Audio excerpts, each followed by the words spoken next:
Hey, this is Max. Welcome back to another CSR2 video. I'm here with the Duality Evo Cup.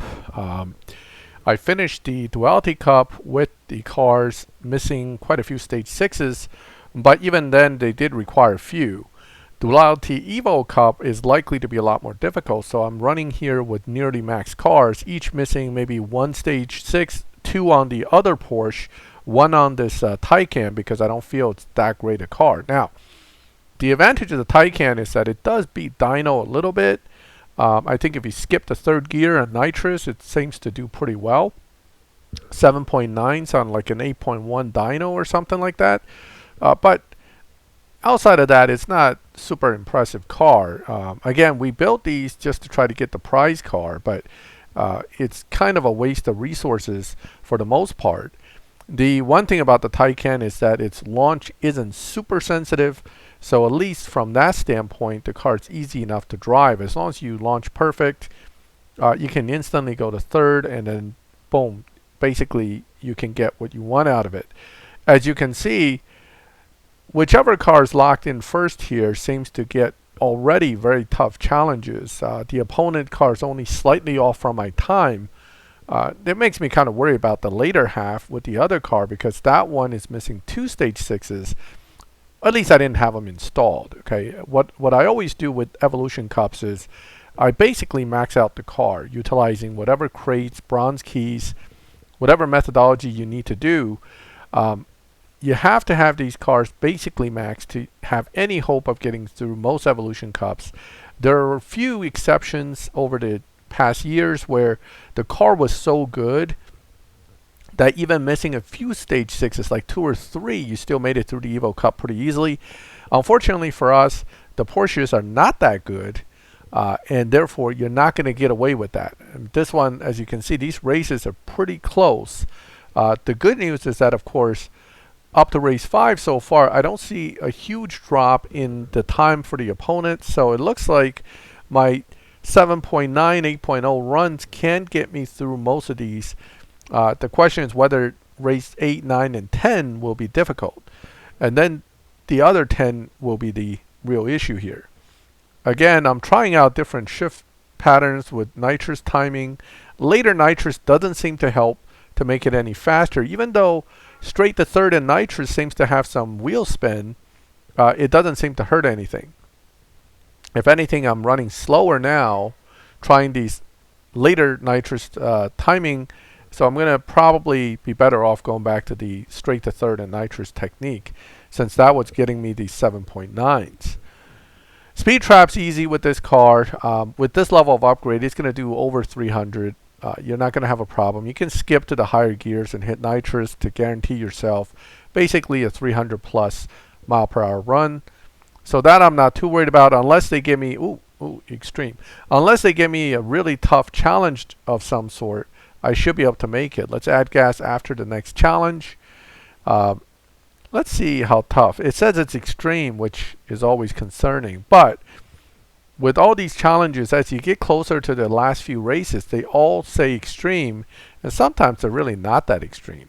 So it really depends. Okay, so I did third and nitrous just to kind of make sure I do the best run I can. All right, that was close. That was close. But made it through without much of an issue there. Alright, so the opponent's down to 8.0. I can tell you if I'm missing any more parts, fusions or anything, 8.0 is going to be tough to reach. So gotta have this Taycan really upgraded to get through this. Okay, let's go. Let's get this one done. Straight to third and nitrous. Well, that wasn't quite right on time with the nitrous, but it shouldn't hurt me too much. Alright, still made it, getting closer and closer, but I'm also near race 10 now. So that was race 8, we're going to race 9. Everything's extreme at this point. Opponents are still running the 8.0s. I'm going to add some gas so I can finish the rest of the event. Here we go. Again, may be able to make this without any more upgrades. I'm only missing what is equivalent to intake stage 6. This car is otherwise fully maxed. And the tune is probably not optimal. I didn't mess with it too much. So it's hard to say whether this is a perfect tune or not. Again, I just tuned it enough and run it enough to try to get through this event. Okay. Should have checked Zoocar before I started racing, but hey, at this point I'm not going to go back to check videos just to, as long as I can get through these. Okay, so looking good so far. We're up to race 10, and race 10 is it looks like we're going to a relay now. No problem.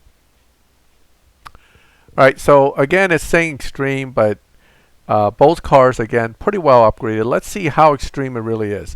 Okay, you can't see the bar on the bottom, but I can tell you it's not full extreme, which means it's not extreme. Anytime it's not full 4-bar extreme, it's more like hard. And when it's hard, it's more okay, normal, and then easy, super easy. So unless it's a 4-bar full extreme, generally I'm not too concerned. I should be able to make this.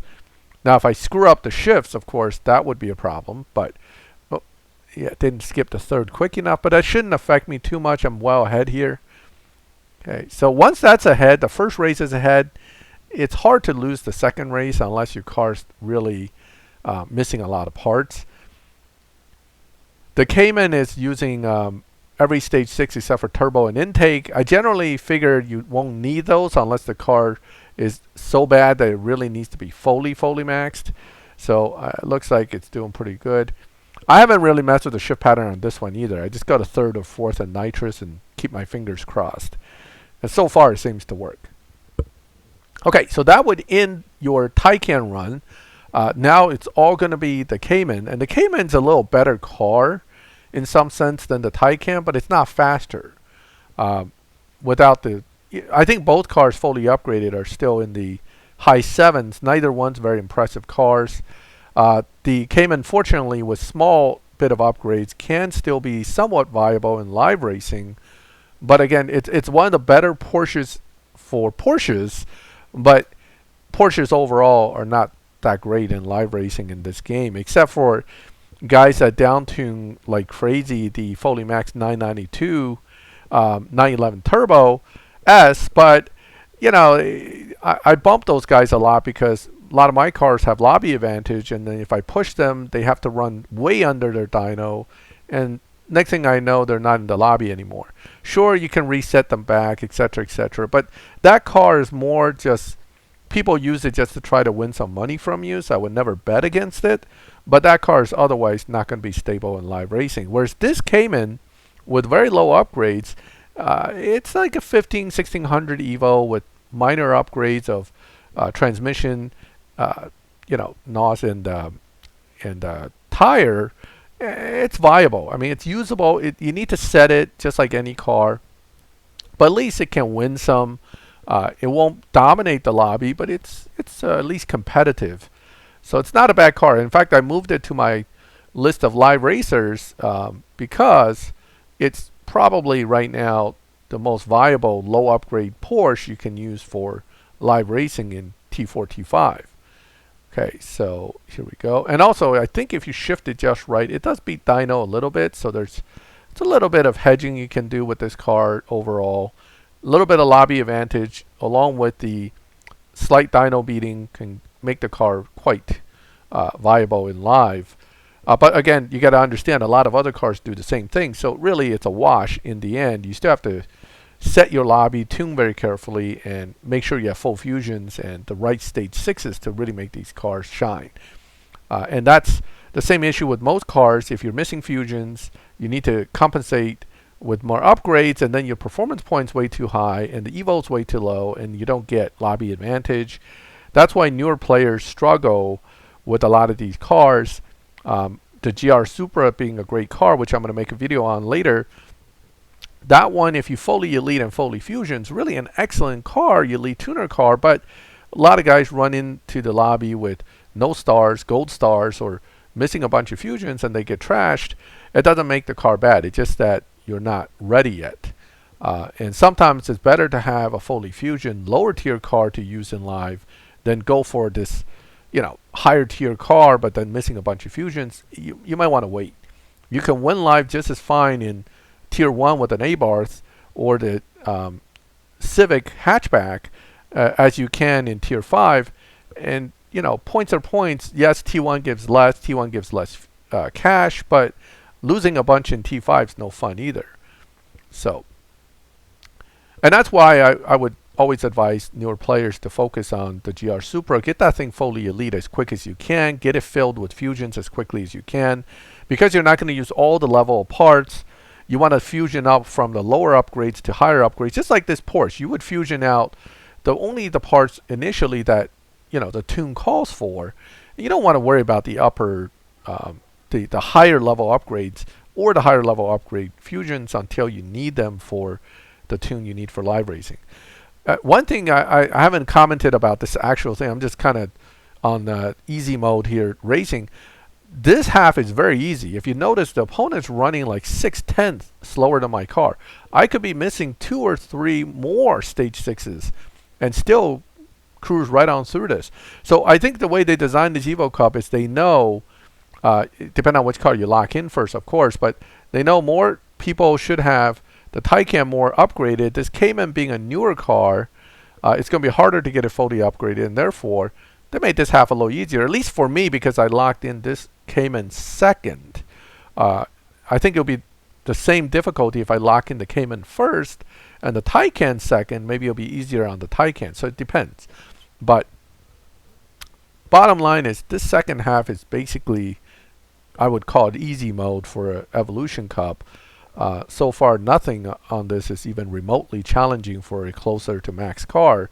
In fact, it's not even remotely challenging for a car missing probably 3 stage 6s. So pretty good on that part of it, but you got to get through the first half to even get here. So overall difficulty is the same. It doesn't really change anything. So as you can see, I'm way above where I need to be, and we're already on race 20. So all that blabbering got me right on through here. And we're now going to take out the final relay, which of course says it's extreme. They always say that. Again, you can't see the bottom too well, but it's actually slightly less than full extreme, which once again means I should cruise right on through this as long as I don't screw up my shifts. So that would mean this Evolution Cup is basically done. It's pretty straightforward and easy here. All right, here we go. Okay. To third, nitrous, and we're off. Pretty easy run here, and I'm ahead of the other guy, which bodes well for my next part. If anything, it may get even easier for me, because if you get a lead start and your car doesn't suck, the second car is usually not as crazy as the first car. Not always, but sometimes. Okay, let's go. Okay, nitrous, and yeah, I'm way ahead. This is easy. It's done. And that's it. That's all she wrote. Easy peasy, lemony squeezy, and I got it done. Okay. Did I enjoy losing almost 10 million plus in cash to upgrade stuff? No. In fact, I think I spent well over 12 million, if not more. I earned back about 3 million just from live racing in the last few days. But the point is, this is a resource drain. Not to mention, I'm now barely holding on to any fusions, epic fusions, particularly for Porsche. I'm going to shift some around. I will test build this Taycan and let you guys know just how much it sucks, if it does suck, and I think it will. None of the electric cars in this game have been good so far. That being said, this is not a bad looking car in this color. You know, in real life, if I can afford to drive one of these around, I probably wouldn't be too hurt. On the other hand, do I really need a Taycan anything in real life? Probably not. But yeah, interesting look. I like the color actually. This green is interesting. It's actually nice in the way this car is shaped with this green. It kind of gives the angles and the various high points to let the green really shine. Mamba green. Mamba green sounds like some kind of dance, right? Isn't a mamba a dance? Well, whatever. Anyway, I hope you liked the video. Leave a like if you liked the video, and if you like my channel, subscribe, hit the bell, and you get notifications when I put up new videos. Feel free to comment in the comments, and as always, thank you for watching my videos. I'll catch you next time.